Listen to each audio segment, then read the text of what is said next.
पहला सैमुएल 12 अध्याय 23 और 24 दो आयतों।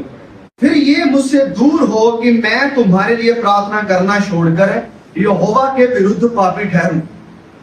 यहां पर सैमुएल खुदा का नबी बात कर रहा है। अभी तक दाऊद, शाऊल, सुलेमान ये सब लोग नहीं आए हैं, अभी तक उनका राज्य शुरू नहीं हुआ है। उन सबसे पहले जो प्रभु का नबी है सैमुएल, वो क्या कर रहा है? अपने लोगों को चला रहा है, वो अपने लोगों को लीड कर रहा है, वो उनको रास्ता दिखा रहा है, वो परमेश्वर की बातों को लेता है और अपने लोगों को बताता है। तो सैमुएल क्या कर रहा है? परमेश्वर के वचन को लेकर अब लोगों के सामने खड़ा था और उनको क्या कह रहा है कि मुझसे ये कभी ना हो कि मैं यहोवा के विरुद्ध पाप करूं। मैं तो तुम्हें अच्छा और सीधा रास्ता दिखाता हूं।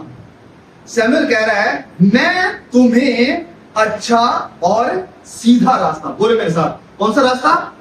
अच्छा और सीधा, अच्छा और सीधा रास्ता। अब सैमुएल जब ये बात कर रहा है तो वो क्लियर करना चाह रहा है कि मैं चीजों को ज्यादा कॉम्प्लिकेटेड नहीं बनाना चाहता हूं कि आपको मैं ये भी बता दूं, वो भी बता दूं कि ऐसा है वैसा है, ये करो वो करो और आपको कुछ समझ ही नहीं आए कि मैं करना ही क्या है। वो बोला मैं तुम्हारे बिल्कुल सीधा रास्ता बता रहा हूँ, एक बड़ा ही आसान रास्ता बता रहा हूँ, एक अच्छा रास्ता बता रहा हूँ, इससे अच्छा और कुछ भी नहीं। ये अच्छा रास्ता है और ये सीधा रास्ता है जो मैं आपको बताने वाला हूं। तो कौन सा रास्ता वो बताने वाला है? वो 3 बातें सिखा रहे हैं यहाँ पर, और वो 3 बातें आज मेरे और आपके लिए, हम जितने भी यहाँ पर इकट्ठे हुए हैं, हम सब के लिए बहुत ही जरूरी है। ये तीनों बातें मेरे और आपके ऊपर भी लागू होती हैं, अप्लाई होती हैं कि हम भी ऐसा ही करें जैसा खुदा के नबी ने अपने लोगों के लिए कहा था। कौन सी वो 3 बातें? पहला, वो कहता है मैं तुम्हें अच्छा और सीधा रास्ता बताता हूं। पहली बात है केवल इतना हो कि तुम यहोवा का भय मानो। दूसरी बात, और सच्चाई से कैसे? सच्चाई के साथ अपने संपूर्ण मन से उसकी उपासना करो। सच्चाई से अपने पूरे मन से उसकी उपासना करो। दूसरी बात, क्योंकि ये तो सोचो कि उसने तुम्हारे लिए कैसे बड़े काम किए हैं। ये तो सोचो या स्मरण करो या याद करो कि उसने तुम्हारे लिए कितने बड़े काम किए हैं। तो ये 3 बातें वो कह रहे हैं, इन तीनों के ऊपर आज हम गौर करेंगे और खुदा के वचन से सीखेंगे। पहली बात वो कह रहा है कि केवल इतना हो कि तुम यहोवा का भय मानो। तुम यहोवा का भय मानो। सब बोले क्या करो? तुम यहोवा का, सब बोले यहोवा का भय मानो। आज जब हम आसपास अपनी दुनिया को देख रहे हैं, आज जब हम न्यूज़पेपर को उठाकर देख रहे हैं, आज जब हम सोशल मीडिया के ऊपर खबरों को पढ़ रहे हैं, तो हमें पता चल रहा है कि दुनिया कितनी लाचार है, दुनिया में कितनी बुराई आ गई है, दुनिया के अंदर कैसे प्यार खत्म हो गया है, एक दूसरे को मारना, काटना, खत्म करना अब लोगों के लिए आम एक नॉर्मल चीज बन चुकी है। पैसे का हेर फेर करना, पैसे की ठगी मारना, ये नॉर्मल चीज बन चुकी है। लोगों का बुराई करना, पैसे को लूट लेना, ये एक नॉर्मल चीज बन चुकी है। और इन सब को देखते हुए हमें एक चीज क्लियरली समझ में आती है कि आज लोगों के अंदर परमेश्वर का भय नहीं, लोगों के अंदर खुदा का डर नहीं। और जब प्रभु का दास ये कह रहा है कि मैं चाहता हूं तुम्हारे अंदर ऐसा हो कि तुम केवल यहोवा का भय मानो, तो वो कहना यही मांग रहा है कि तुम्हारा जीवन ऐसा हो कि जो परमेश्वर के डर में चल रहा है, जो परमेश्वर के भय में चल रहा है। परमेश्वर का भय हमें वचन बताता है कि बुद्धि का मूल है, यानी बुद्धि की शुरुआत कहां से होती है? परमेश्वर के भय से। जहां परमेश्वर का भय है, जहां परमेश्वर का डर है, वहीं से हम बुद्धिमान होना शुरू हो जाते हैं। इसकी सिंपल से एक मैं एग्जांपल आपको बताता हूं, यूसुफ की जिंदगी। हम यूसुफ के बारे में तकरीबन सब लोग जानते हैं। यूसुफ वो इंसान था जो अपने घर वालों की तरफ से बेच दिया गया था। उसके भाइयों ने उससे नफरत करी, उसके भाइयों ने उसको तुच्छ जाना कि ये कुछ भी नहीं है, उसके भाइयों ने उसको एक दूसरे बेगाने देश में बेच दिया। लेकिन यूसुफ की जिंदगी में एक चीज दिखाई देती है, जब उसके सामने पाप आता है, वो पाप के साथ समझौता नहीं कर रहा है। जब बुराई करने का अवसर आ रहा है, वो बुराई नहीं कर रहा है। उसकी वजह क्या थी? वो कहता है कि मैं ये काम यहोवा के खिलाफ कैसे करूं या क्यों करूं। उसके अंदर परमेश्वर का भय, परमेश्वर का डर है। आज यही एक चीज मिस है हमारे बहुत सारे मसीहों के अंदर भी। हमारे अंदर बहुत सारे वचन हैं, हमारे अंदर बपतिस्मा है, हमने बपतिस्मा लिया हुआ, हम चर्च में हैं, हम आराधना करते हैं, हम चर्च में जाते हैं, बड़ी बड़ी कलीसियाएं चल रही हैं, बहुत कुछ हो रहा है, लेकिन उनकी जिंदगी से पाप क्यों नहीं खत्म हो रहा? आज भी घरों में क्लेश क्यों है? आज भी आस पड़ोस के साथ इतनी दुश्मनी क्यों है? आज भी हम एक दूसरे को देखकर क्यों खुश नहीं होते? क्यों आज भी जलसी है? क्यों आज भी जलन है? इसकी वजह है क्योंकि सब कुछ है, वचन का ज्ञान है, चर्च का पता है, चर्च के टाइम का पता है, सब कुछ का पता है, पर एक चीज नहीं है, वो है परमेश्वर का डर। परमेश्वर का डर नहीं। और परमेश्वर हमारी जिंदगी से और कुछ नहीं चाहता। वो चाहता है कि आपको वचन का ज्ञान हो या ना हो, आपको सही नियमों का पता हो या ना हो, बहुत सारे गीत भजन आते हैं या नहीं आते हैं, कोई फर्क नहीं पड़ता, पर क्या आपकी जिंदगी में परमेश्वर का डर है? क्या मेरी और आपकी जिंदगी में परमेश्वर का डर है? जब बुराई हमारे सामने आती है, जब झूठ बोलने का अवसर आता है, जब पैसे का हेर फेर करने का अवसर आता है, जब कुछ गलत बोलने का अवसर आता है, जब किसी के साथ नफरत करने का अवसर आता है, क्या हम रुकेंगे और कहेंगे कि नहीं, मैं ये पाप परमेश्वर के खिलाफ कभी भी नहीं करूंगा? यूसुफ के अंदर यही चीज थी कि उसके अंदर परमेश्वर का डर। परमेश्वर का डर हमारी जिंदगी में जरूरी है, फिर चाहे हम प्रभु को उस लेवल की महिमा दे पाए या ना दे पाए, उस लेवल के गाने गा पाए या ना गा पाए, या उसका प्रचार बड़ी खूबसूरती से कर पाए या ना कर पाए, लेकिन अगर परमेश्वर का डर हमारी जिंदगी में है तो परमेश्वर हमसे खुश है। मैं पाप कर दे तो परमेश्वर मुझे नहीं छोड़ेगा, मुझे बरकतें नहीं मिलेगी, मेरे रास्ते नहीं खुलेंगे, नहीं। परमेश्वर के डर का मतलब है कि परमेश्वर के नाम को आदर और सम्मान देना। जैसे कि एक बच्चा अगर कुछ गलत करेगा तो उसकी गलती के कारण, उसके गलत कामों के कारण उसके मां बाप का नाम क्या होगा? खराब होगा। लेकिन अगर उसके अंदर ये डर है कि कहीं मेरी वजह से मेरे माँ बाप का नाम खराब ना हो, मेरे माँ बाप को लोग बुरा ना कहें, मेरे माँ बाप को लोग बातें ना करें, तो मैं कभी गलत काम नहीं करूंगा, वो करूंगा जिससे मेरे माँ बाप को लोग आदर दें, उसके नाम की महिमा करें। इसी कारण जब हम परमेश्वर के भय में चलते हैं तो हमारा उसके भय में चलने का मतलब यही है कि जो भी मैं बोलूंगा, जो भी मैं करूंगा, जिस प्रकार के काम करूंगा, क्या मेरी उन बातों से, मेरे उन कामों से क्या परमेश्वर खुश है? क्या उसको अच्छा लग रहा है? क्या वो प्रसन्न हो रहे हैं? परमेश्वर को प्रसन्न करने के लिए हमें खड़े होकर प्रचार करने की जरूरत नहीं है, हमें बहुत बड़े बड़े चिन्ह चमत्कार करने की जरूरत नहीं है। परमेश्वर को खुश करने के लिए हमें बहुत बड़ी बड़ी सभाएं, मीटिंग करने की जरूरत नहीं है। प्रभु यीशु मसीह 12 साल से लेकर 30 साल तक अपने घर में, अपने परिवार में थे। फिर प्रभु यीशु मसीह का बपतिस्मा होता है और ऊपर से आवाज आती है जो क्या कहती है? ये मेरा इकलौता बेटा है जिससे मैं क्या हूं? जिससे मैं, बोलो क्या है? खुश हूं, प्रसन्न हूं। नो, प्रभु यीशु ने अब तक लोगों के बीच जाकर किसी को चंगा नहीं किया, अब तक प्रभु यीशु ने कोई चमत्कार नहीं किया, अब तक प्रभु यीशु ने कोई बड़ा प्रचार नहीं किया, अब तक क्रूस के ऊपर अपनी जान नहीं दी, अब तक वो मुर्दों में से जिंदा भी नहीं हुए, अब तक ऐसा कुछ भी नहीं किया। लेकिन परमेश्वर कैसे खुश है उनसे और कह रहे कि ये मेरा बेटा है जिससे मैं प्रसन्न हूं, क्योंकि जब तक वो अपने माँ बाप के अधीन है, जब तक अपने माँ बाप के साथ है, उस समय में भी वो पिता को प्रसन्न कर रहे हैं। सेवकाई के द्वारा नहीं, अपनी जिंदगी के द्वारा जब वो हर काम करते हैं, जब वो कुछ भी करते हैं, परमेश्वर के भय में रहकर कर रहे हैं। आज एक चीज की कमी कलीसिया में है, वो है परमेश्वर का भय। मैं उस दिन भी अपने चर्च में यह प्रचार कर रहा था कि बहुत सारे लोगों को पास्टर्स का ज्यादा डर है, परमेश्वर का डर नहीं है।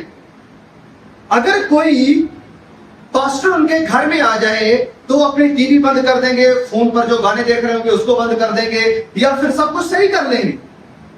लेकिन अगर उन्हें परमेश्वर के वचन पर भरोसा है तो वो परमेश्वर कहता है कि मैं जहां कहीं तू जाए मैं तेरे साथ हूं। अगर परमेश्वर हर पल, हर जगह, हर वक्त हमारे साथ है तो हमें किसी पास्टर को देखने की जरूरत नहीं है कि वो आएगा तो हम टीवी बंद करेंगे, मोबाइल बंद करेंगे या कोई मसीह गाना लगाएंगे। यदि हम परमेश्वर के भय में हैं तो हम जानते हैं कि मेरा जिंदा परमेश्वर जिसने वायदा किया है कि मैं सदा तेरे साथ हूं, वो इस कमरे में, वो मेरी दुकान में, वो मेरे बेडरूम में, वो मेरे साथ, वो मेरे साथ। और जब हम ऐसी जिंदगी गुजारेंगे तो ये वो जिंदगी है जिसको देखकर परमेश्वर कहेंगे ये वो मेरा बेटा है, ये वो मेरी बेटी है जिससे मैं प्रसन्न हूं, जिससे मैं प्रसन्न हूं। फिर बहुत सारे मसीहों को मैं देखता हूं, उनके अंदर परमेश्वर का उतना डर नहीं जितना शैतान का डर है कि शैतान ये कर देगा, शैतान वो कर देगा, शैतान ऐसा है, शैतान वैसा है। हमारे गांव के, हमारे घर के पास एक परिवार था, उनको सांप का किसी ने इतना डर डाल दिया कि हम सांप को नहीं मारेंगे, सांप को मार दे तो सांप हमारा नुकसान कर देगा, वो उसका बदला लेने के लिए दूसरा सांप आ जाएगा। अभी सच में ऐसा हुआ था। वो बाद में सांप का किसने मारा था? हम लोगों ने मारा था, छत के ऊपर चढ़ के। और देखते हैं दूसरा सांप कौन सा आता है, वो आएगा तो उसको भी देख लेंगे। वो लोग ऐसे नहीं है कि उन्होंने कल बपतिस्मा लिया है। ऐसे लोग हैं जो 30 40 साल से चर्च जा रहे हैं, हर रोज प्रार्थना कर रहे हैं, हर रोज वचन को सुन रहे हैं, लेकिन फिर भी परमेश्वर पर भरोसा नहीं है, शैतान के ऊपर ज्यादा भरोसा है। ये भरोसा नहीं है कि परमेश्वर हमारे साथ है, ये भरोसा है कि शैतान हमारा नुकसान कर देगा। अगर ये भरोसा है कि परमेश्वर हमारे साथ है तो फिर हमें डरने की आवश्यकता नहीं है कि कौन क्या कर देगा। जब मैं परसों गाड़ी लगाकर हम दुकान से वापस आ रहे थे अपने घर में, जैनिका जेडन दोनों हमारे साथ थे। ये आगे के पूरा भाग के जा रहा है, मेरे आगे के भाग रहा था, हाथ में उसको बहुत कर रहा, भाई आजा आजा आजा, नहीं मान रहा है। आगे से एक कुत्ता आ गया, जैसे कुत्ता भौंकना शुरू किया, ये डर के भागा मेरी तरफ। जैसे मेरे पास आया बिल्कुल आराम से शांत खड़ा है। क्यों खड़ा है शांत? क्या अब वो कुत्ता नहीं रहा? क्या अब वो कुत्ता उसको काट नहीं सकता? अब उसको डर क्यों नहीं है? और डर क्यों नहीं है? क्योंकि वो पापा साथ, भरोसा है कि पापा इस कुत्ते को मुझे हाथ लगाने नहीं देंगे। मैं कहना क्या चाह रहा हूं, जब हमें यह भरोसा है कि परमेश्वर हमारे साथ है तो हमें शैतान से, सांपों से, बिच्छुओं से डरने की जरूरत नहीं है कि ये हमारा नुकसान कर देंगे। हमें तो भरोसा उसके ऊपर है कि वो हमारे साथ है, तो शैतान की जरूरत नहीं है कि हमें हाथ भी लगाए। हालेलुया। यह है परमेश्वर के भय में चलना, उसके ऊपर विश्वास रख के चलना। लेकिन ये बड़े दुख की बात है कि शैतान को इतना महान कर दिया गया है कि परमेश्वर लोगों को नीचा लगने लगा है कि इसमें कोई सामर्थ नहीं है, शैतान में ज्यादा सामर्थ है। अरे नहीं, वो हारा हुआ दुश्मन है। हमारा परमेश्वर जो हमारे साथ है वो सामर्थी है, वो महान है, वो शैतान के ऊपर जयवंत है, यानी जीत पाई है उसने। और वो हमें भी जयवंत देखना। सोच लो, देखो, अगर छोटे छोटे बच्चे मेरे बच्चे से लड़ने के लिए आ रहे हैं, उसको मारने के लिए आ रहे हैं, और मैं उसको कहूं जेडन तू इधर हो जा बेटा, मैं देखता हूं उनको, वो तुझे हाथ भी नहीं लगा सकता, लेकिन फिर भी वो कहे अरे पापा नहीं, वो मुझे नहीं छोड़ेंगे, वो मुझे मारेंगे, मुझे पीटेंगे, मुझे रुलाएंगे, ये कर देंगे, वो कर देंगे, तो मैं क्या करूंगा? मुझे खुशी होगी? नहीं, मुझे दुख लगेगा। यार मैं जो हूं ना तेरे साथ, मैं हूं ना, मैंने तेरा हाथ थामा होगा, तुझे डरने की जरूरत नहीं है, मैं देखूंगा उनको। परमेश्वर भी जब हमारे साथ खड़ा है तो हमें डरने की जरूरत नहीं है। अगर हम डरते हैं, अगर हम शिकायतें करते हैं, कांपते हैं, तो परमेश्वर को बुरा लगता है कि क्या तुम्हें मेरे ऊपर भरोसा नहीं, क्या मेरी सामर्थ्य पर भरोसा नहीं कि मैं तुम्हें बचा सकता हूं। जब हम परमेश्वर के भय में हैं तो हम किसी और का भय कभी भी मानेंगे। हालेलुया। इसीलिए परमेश्वर का नबी यहां पर क्या कह रहा है? केवल इतना हो कि तुम लोग यहोवा का भय मानो, तुम लोग यहोवा का भय मानो। मेरे भाई, मेरी बहन, जितने भी मुझे सुन रहे हैं, एक चीज जो परमेश्वर आपसे चाहता है, एक चीज जो परमेश्वर आपसे मांगता है, वो है कि तुम लोग मेरा भय मानो। ये पहली बात है, ये सीधा और अच्छा रास्ता है। यही वो कह रहा है, नबी कह रहा है कि मैं तुम्हें सीधा और अच्छा रास्ता बताता हूं। पहली बात है कि तुम लोग यहोवा का भय मानो। फिर दूसरी बात है, सच्चाई से अपने संपूर्ण मन के साथ, सच्चाई के साथ अपने संपूर्ण मन से उसकी उपासना करो, यानी उसकी आराधना करो, उसकी महिमा करो। अब महिमा तो बहुत लोग कर रहे हैं, भजन बहुत लोग गा रहे हैं, हाथ बहुत से लोग उठा रहे हैं, पर जो वो बोल रहे हैं, जो वो गा रहे हैं, उसके ऊपर भरोसा नहीं। अगर उन चीजों को वो नहीं मानते जो वो कह रहे हैं, तो फिर वो झूठी महिमा क्या कर रहे हैं, परमेश्वर को दे रहे हैं। जब परमेश्वर कह रहा है कि सच्चाई से उसकी आराधना करो, तो इसका मतलब है कि झूठ से भी उसकी आराधना करी जा सकती है। जब हम कहते हैं कि मैं क्यों डर रहा, मेरा परमेश्वर मेरे नाल, हम ये गाना गाते हैं, ये भजन गाते हैं, और शाम को जब हमने निकलना है, हम क्या कहते हैं, हम नहीं जाएंगे, हमें डर लगता है। तो फिर वो गाना कहाँ गया कि मैं क्यों डरा, मेरा परमेश्वर मेरे साथ।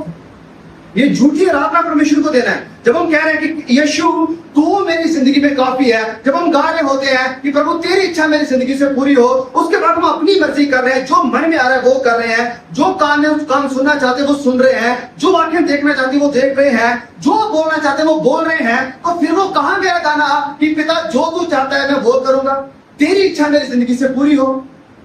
ये झूठी महिमा परमेश्वर को देना, और वचन कह रहा है कि ये परमेश्वर को पसंद नहीं।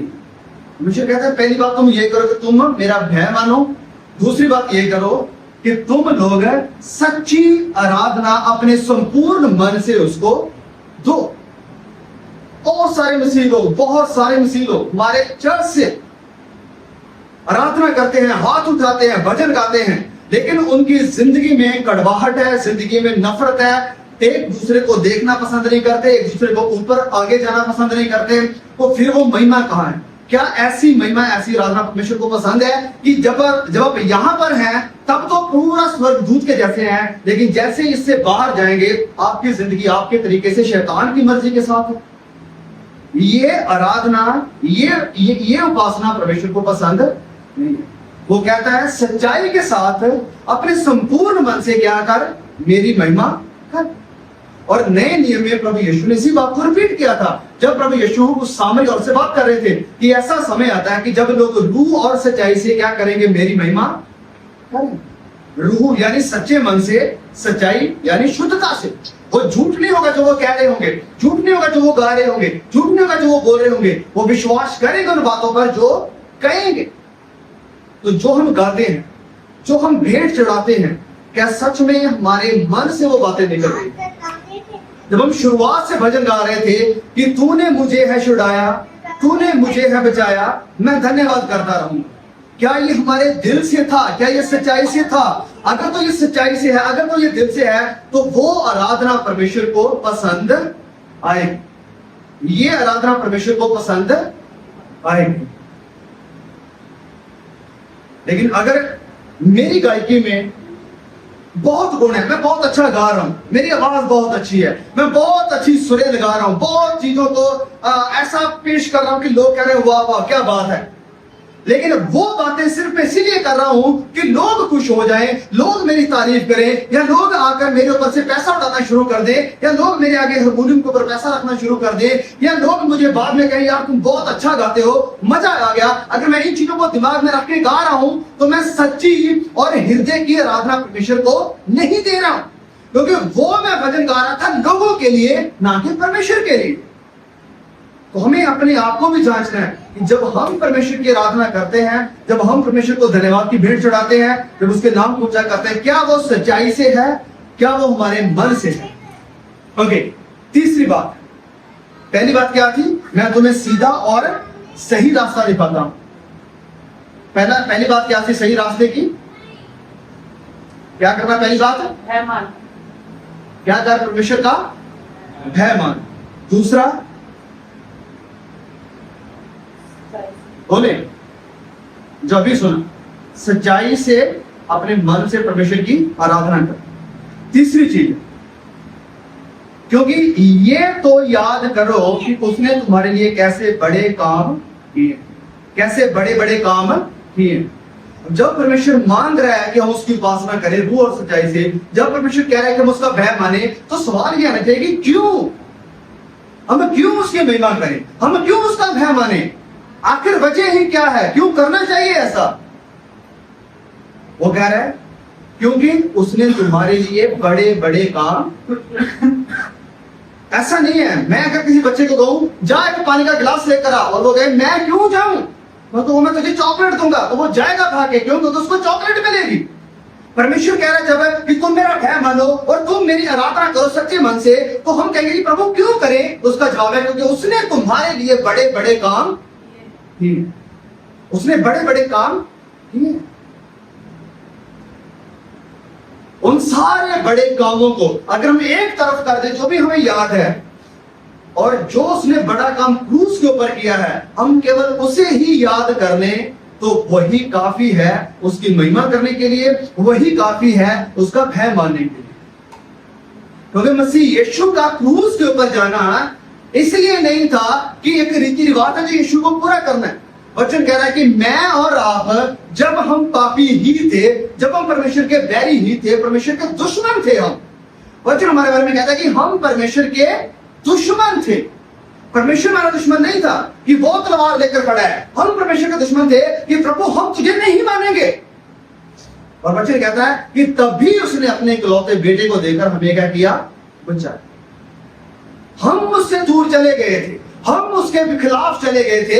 वचन लिखा कि हम तो भेड़ों की नहीं भटक गए थे, वो नहीं भटका था, लेकिन फिर भी वो हमें ढूंढता हुआ आया।